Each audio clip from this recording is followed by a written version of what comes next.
Europe tackling loot boxes, massive Xbox layoffs, Returnal arriving on PC. This is GameF8 news. If you like this, click the like button. If you want to see more gaming news from us, click the subscribe. First, for our soupçon stories, A Plague Tale Requiem has unexpectedly added ray tracing to its PC release.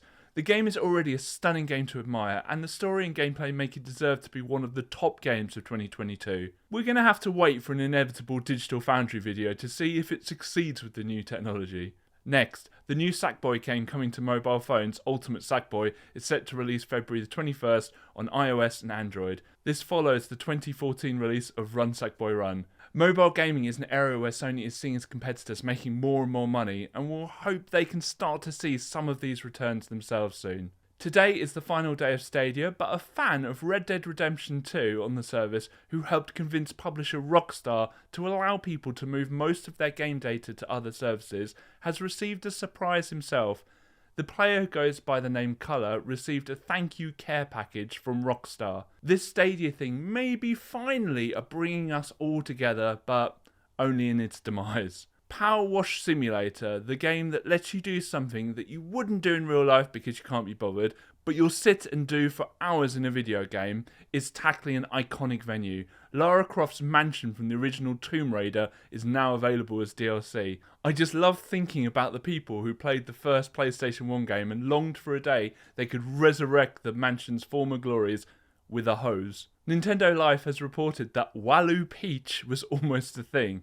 In a recent republished interview with Shugo Takahashi, the vice president of Camelot Software Publishing, he confirmed that such a character once reached the design phase.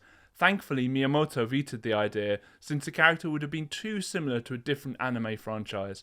I think Waluigi memes are enough for the internet.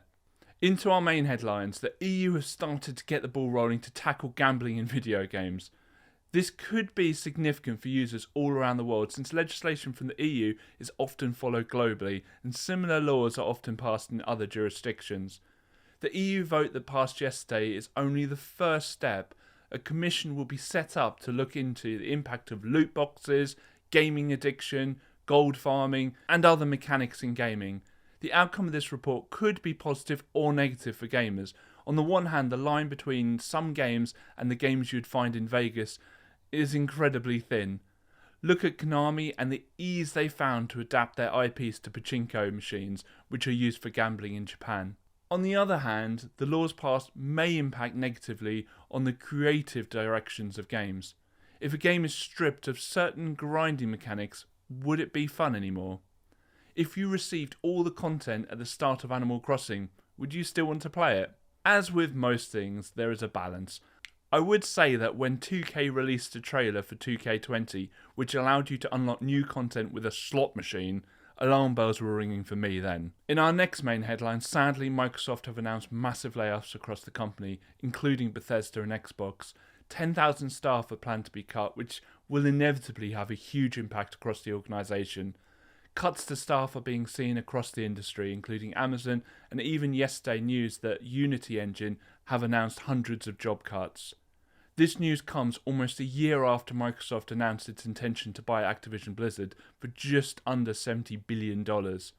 Many are wondering if this is strategic or if this is an indication that the subscription model that Microsoft have aggressively taken across their products may not be as financially viable as they'd hoped.